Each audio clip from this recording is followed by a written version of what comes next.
Top of the morning, Dan and Amy. When I interviewed Attorney General Barr back around Labor Day, we mostly talked about the Operation Legrand. Operation Legend, which it was Legend, grand though. The Operation Legend very successful initiative, and that was sort of at its height at that point in time.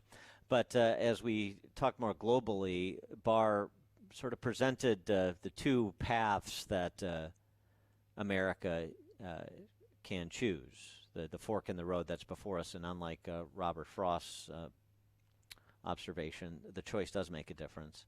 William Barr sort of giving a shorthand version of a speech he gave about a year earlier at Notre Dame. That's right, and increasingly I think we're being told that we should accommodate politics to the rule of the mob, that the only way to get peace right now the message now seems to be no Biden, no peace. But I think we're at a juncture in our history where the United States is going to be true to the unique and magnificently successful principles that undergird our government, that has also inspired the most successful countries in the world, the United Kingdom, Canada, Australia, New Zealand, and us, and as well as some others. And whether we're going to stick with those principles that have led to the greatest freedom and the greatest prosperity and has defended the world against left-wing totalitarianism and Nazism, which it's an interesting question, what exactly wing Nazism is. Or we're going to go down the collectivist path that has been the undoing of everyone who's tried it. And it's sad to me that we have reached this juncture where a good portion of the American population has no idea what the founding principles are or cannot intelligently discuss the basic principles of our Republican democracy. And that's sad. I personally think that the public educational system will never be able to correct the damage that has been done over the last couple of decades or more. And he went on to argue for school choice. To finish that point, part of maybe what the American public doesn't understand, leaves a large swath of it, in addition to the constitutional principles that undergird a free society, is what the bulwarks are against government encroachment if a society is to remain free, specifically family, faith and family, those two. For more on that topic, we're pleased to be joined by Scott Yenor. He is professor of political science at Boise State University. They are the what, Amy? Nickname? Cowboys? Vandals. Wait, no, Idaho's the Vandals. No. Boise State is the... What are they, Scott? Broncos. We're the Broncos. The Broncos. The Broncos. Cowboys, Broncos. They're the Bob Custras. Professor of Political Science at Boise State, the Broncos, Washington Fellow at the Claremont Institute's New Center for the American Way of Life, and author of the recently released The Recovery of Family Life, Exposing the Limits of Modern Ideologies. Scott Yenor, thanks so much for joining us. Appreciate it. Thanks for having me. Okay, well, now that you've corrected us on the Boise State nickname, I can't corrected remember. you. Yeah, I can't remember. I don't know. You get Idaho. It's so distant. I forget it's a state beautiful. Sometimes and so forth. Just on Barr's sort of two paths before America, and how that runs into your piece about our new family regime in America. Yeah, I mean, it was really kind of amazing to listen to Attorney General Barr there. He's really one of the great stars of the Trump administration, I think.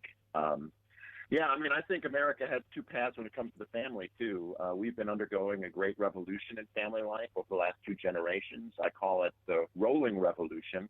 It seems like a series of unfinishable changes to marriage and family life, which emphasizes individualism at the expense of marital community, emphasizes rights instead of duties, and emphasizes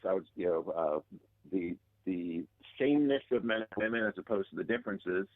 And over the last 50 years, ever more ratcheting changes in family life that are promised by that the Biden and Harris administration promised to continue and to accelerate. And then on the other hand, there's a view that family is central to human happiness and to democratic self-government. And without parents having children and raising them to honorable adulthood, it's very difficult to imagine people who could grow up to be standing on their own 2 feet and having the virtues necessary to continue Republican self-government. So I very much, parallel what Attorney General Barr said in that statement at Notre Dame. I think we're always facing a choice on family life these days, and yeah. Well, develop that a little bit more too. About in your piece, you sort of argue that family life tends to mirror the lives that individuals are living within the political system of the time. Expound on that. Yeah, I mean, families take their ideas of justice and what is good in part from what the public is like. And in America, we've really emphasized, we've always been a country that is dedicated to individualism, but we've always qualified that with some recognition that people have duties to their families and to their children. But over the course of the last 2 generations, our public principles of justice have come to emphasize what is called individual autonomy, the idea that the only bonds that we can really take on are those that we choose, and we can choose to exit those bonds at any moment. So as our public principles have emphasized individual independence and individual autonomy, we have family life coming to represent or reflect those principles of within their family. So it's more difficult for families to understand even what it would mean to take on a duty or to have a responsibility, because the only principle that people use to understand their family lives is autonomy. There's a great parallel, in other words, between what we think publicly about justice and the way families operate. And as our public principles of justice have emphasized autonomy and individualism, our families have taken on those same principles. And it's difficult to imagine family life and marriage really surviving into the future if those are the principles around which we organize them.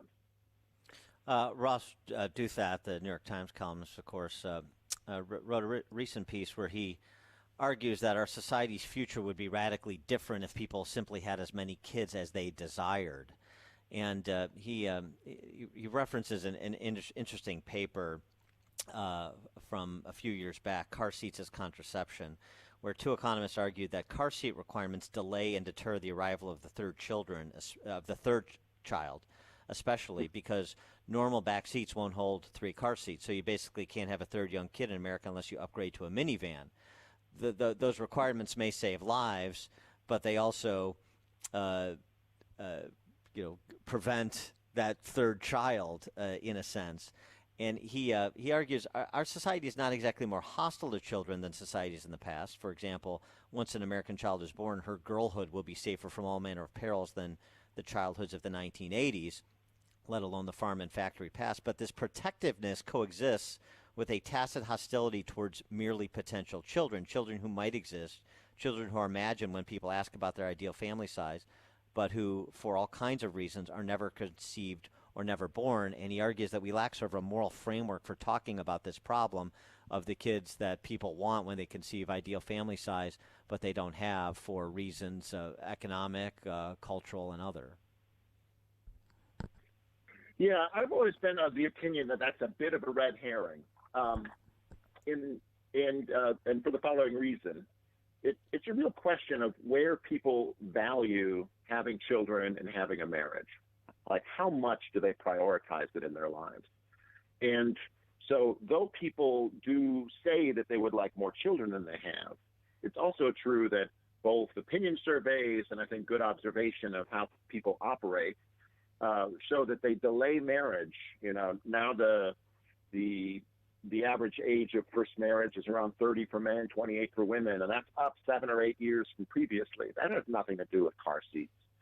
It shows that people are less committed, less willing to enter into a marital community, and therefore they're less willing to take on the responsibilities that come along with marital communities, and also less willing to take on parenthood and have children and educate them. So I think we often look for technical solutions to problems, like if we could just make a bigger back seat or make smaller car seats, we could solve this problem. But I do think the problem is a deeper cultural malaise that is related to the commitment that we have to individual autonomy. and that's much more difficult to get rid of. No, I think that's right, and I think Dotha would probably agree with that. I think what he's suggesting is the goal is to help more families who want to have kids have the number of kids that they say they want to have. In other words, they've already answered the autonomy, importance of marriage and family question, but there are other factors that preclude them, or at least in their minds preclude them from having the size family they otherwise want on the cultural side. Yeah, and that may be, I'm open to that possibility, but I think that there are other opinion surveys that show that there are always countervailing pressures on each individual, so that people will say they both want to be more successful in their jobs and that they want to have more children without kind of recognizing the tension between those two things. And so I don't think those opinion surveys can be looked in isolation. They need to be kind of looked at in a broad way to see how people prioritize the various goods of life. But certainly, and from a macro level, and of course, this is not how people think about their individual decisions. They're micro level by definition. But from a macro level, if you're not growing, you're dying. And America would be a very different place if it was, say, 2.5 kids rather than 1.7 per Totally. per family. I totally agree with that. And we'd have to look back to see when we went below the replacement rate. I think that was in the early 2000s. But it may have been the late 90s. And I think what you're saying is exactly right. All the countries of the Western world are undergoing the same birth dearth, and all of them would be much different places having to prioritize the importance of children if they had higher birth rates. When you think about autonomy, how do you make an assessment of what we're witnessing with respect to COVID policies and the relegation of children's interests? I think in furtherance of the adults' interest when it comes to things like getting the kids back in classrooms. Yeah, one of the great observations of the French philosopher Alexis Tocqueville, who wrote Democracy in America, is that you can have a country that is both very committed to individualism and tyrannical. And it seems to me that COVID policy, to some extent, shows that's true. What the policies of lockdowns have done is basically isolate human beings away from their communities, and those who aren't married, they're isolated from all the other people. And isolated people are much more easy to control, and they're more on their own. And that is very consistent, I think, with the idea of a government which will direct their lives and allow them to protect their bodies, but not allow them to build bonds with other people. So I think the COVID policy has been very isolating, and it tears my heart apart to see that people are being discouraged from having meals together and getting together with friends and getting together with extended family, because those are the most meaningful episodes of life. And it's part of the reason we actually are here on this earth is to love one another in families.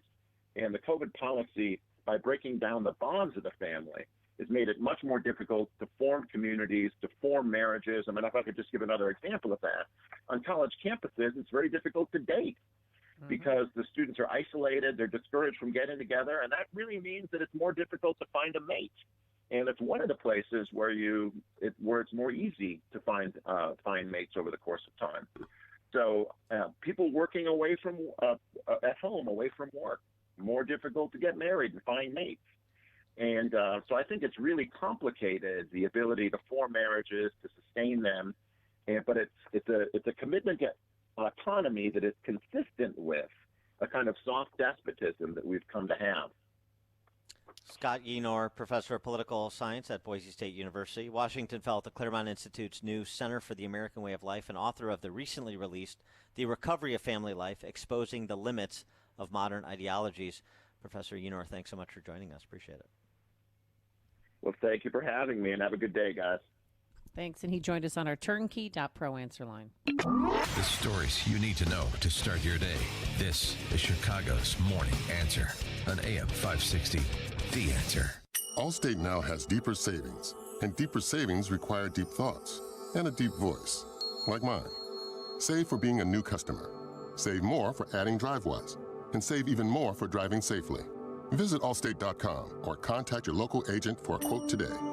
As someone once said, saving today is money tomorrow. That's deep. Not available in every state. New customer savings based on early signing discount. DriveWise is an optional feature. Savings vary based on how you buy. Subject to terms and conditions. Allstate Fire and Casualty Insurance Company and affiliates. Northbrook, Illinois. She sleeps hot, even when the weather outside is frightful. Jack Frost here likes it cool. Introducing the new Sleep Number 360 Smart Bed. Now temperature balancing, so you can sleep better together. But will it keep me asleep? Yes, it intelligently senses your movements and automatically adjusts to keep you both effortlessly comfortable. Will I have more energy for holiday shopping? Does Rudolph have a red nose? And now save up to $700 on new Sleep Number 360 Smart Beds, plus special financing, only for a limited time. To learn more, go to sleepnumber.com. Special financing subject to credit approval. Minimum monthly payments required. See store for details. Million My Pillows sold so far and counting. And this Christmas season, this Hanukkah season, give the gift of a great night's sleep. How about giving a mattress topper? There's 3-layer design, the My Pillow foam for support, transitional foam to help relieve pressure points, and the ultra soft patented temperature regulating cover that's washable and dryable. If they don't like it, 60-day money-back guarantee and a 10-year warranty. So go to mypillow.com and get the total body support you need and the better sleep you want. Right now, 30% on that off of that MyPillow mattress topper. And when you use promo code Amy, you'll get 2 standard MyPillows for free. Keep one for yourself. Give one as a gift.